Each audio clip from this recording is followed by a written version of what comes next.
Okay, we're gonna do a little wind testing here. Make that a little wider since my stick's kind of short. Wind's not blowing much, but it is blowing. So let's see what's happening with that. This is the onboard mic with the sock on it. Dead cat. So try my hand using this camera to do a little bit of work. Make a video of it, maybe. Yep, here comes a good blast of wind. And a whole bunch of noise.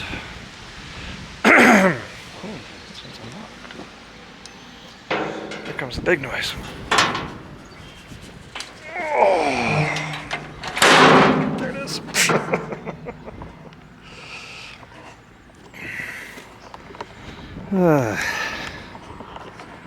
Need to get up in there and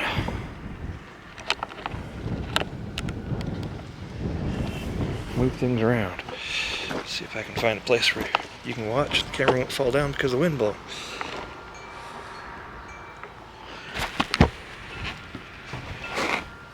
That looks like a good spot.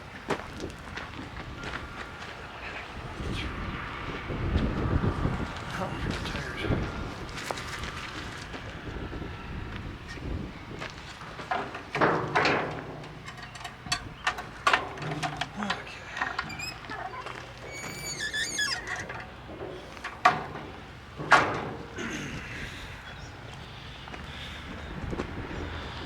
Gonna need a few things from the back of the truck for today's project.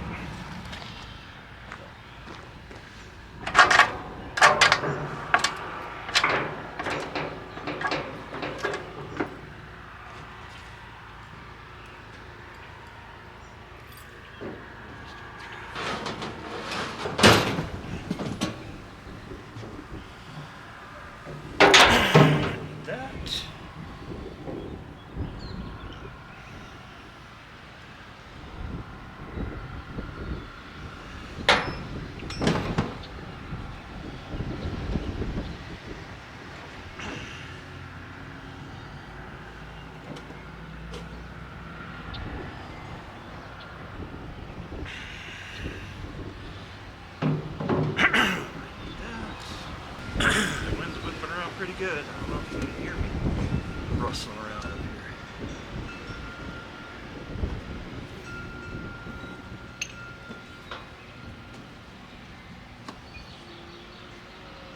This is not the right hand.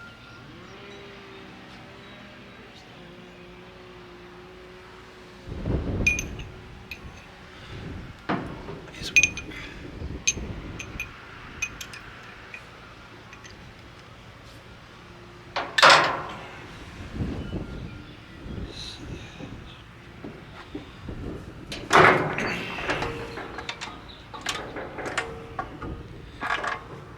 One of these days, these stairs will be attached to the platform behind the cab, and that'll be how we come and go as a camper.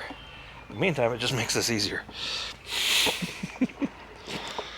So, my project for today is I need to get some lubrication done on the front end. So, the front end on this thing has several joints that need lubricated. I don't know if you can see much in here, but we've got this little plug here. There's one on the bottom. It needs to be lubed. And then down there, you can see the grease zerk, I hope. There's two of those on the bottom and two of them on the top. And I got an interesting squeak.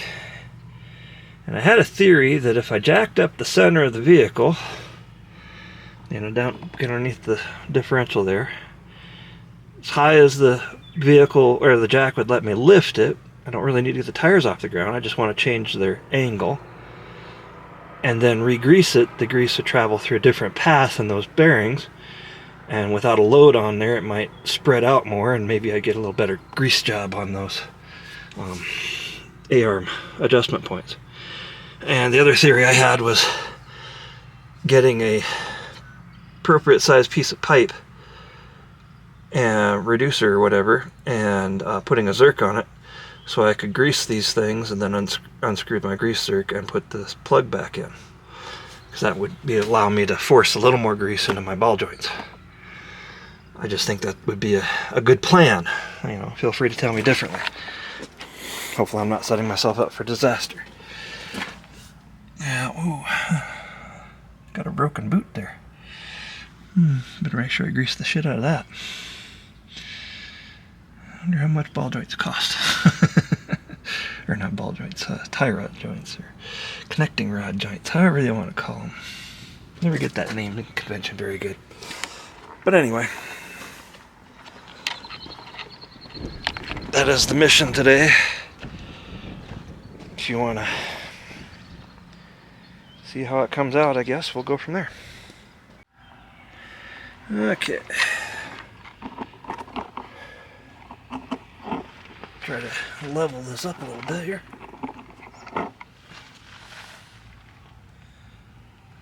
There's the idea.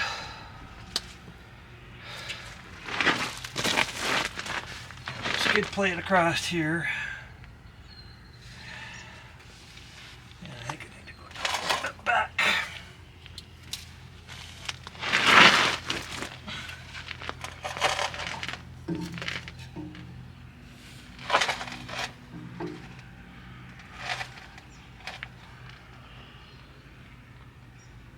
Seems to be the spot.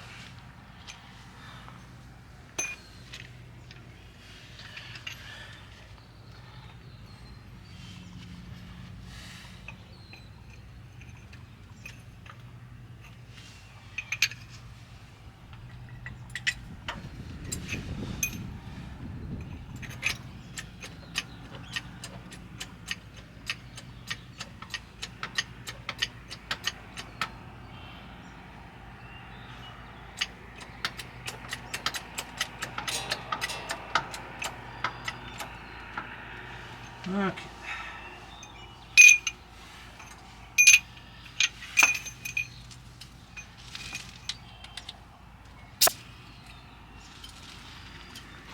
Get myself extracted from underneath here. See if this lifts it up fairly straight.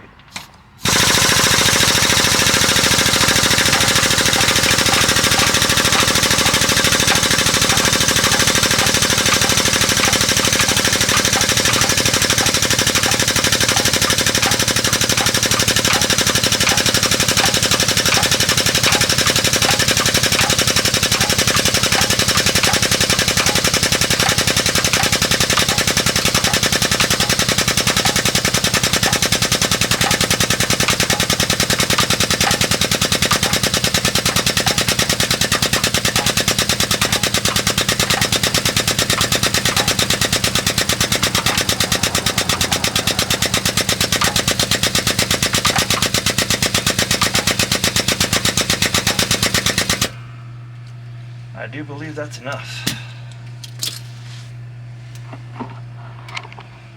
So, got some geometry going on there that's different than when it was sitting. So we'll see what happens when we hit it with a grease gun. And flex plate bent it a little bit, but I'm not resting on the plug, so that'll work. I'm going to let it sit for a minute, make sure something doesn't snap, crackle, or break, because I hear a little wood creaking, while I go get the grease gun. Well, I'm fortunate to have this nice powered grease gun. Makes this a lot easier to deal with. There hasn't been any more creaking, so I think I'm very safe to do some greasing. Kind of experimenting here. I'm using a new camera to me. This is a Sony ZV-E10. I was wanting the Sigma 11-18 lens, but I got to try it out with the Tokina 11-18mm lens, so doing some experimenting and trying it out. I rented it, so see if I can work with it. It's kind of bulkier compared to using a GoPro, but yeah, we'll see what happens. Anyway, let's see if I can find some kind of vantage point that doesn't require tucking in my shirt repeatedly. Or maybe I'll just do it and record it after. Well, greasing's done. Jacking it up though. Let me get a good look at that. You can see I squirted some grease in there, but looks like I need an inner tie rod end. Wonder where I'm going to find one of those. If anybody's got a clue out there where I can find one, hopefully you put some comments in there for me so I can try to track it down a little easier. Got a couple of sources. Some of them are pretty expensive. Kind of knew something like that was going to happen eventually. I mean, I can't really tell if there's any play in it because, you know, I only weigh 250 pounds and I'm not big enough to move it.